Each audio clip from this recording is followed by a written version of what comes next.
Praise lord. క్రీస్తు శిలువపై పలికిన 7 మాటలు.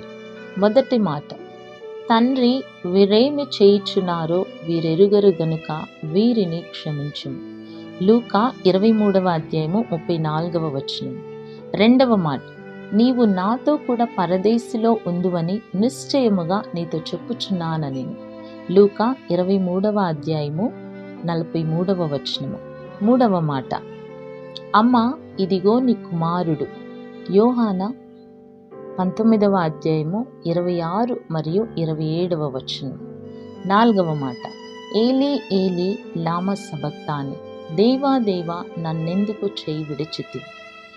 మత్తయి 27వ అధ్యాయము 46వ వచనం. ఐదవ మాట, దప్పిగొనుచున్నాను.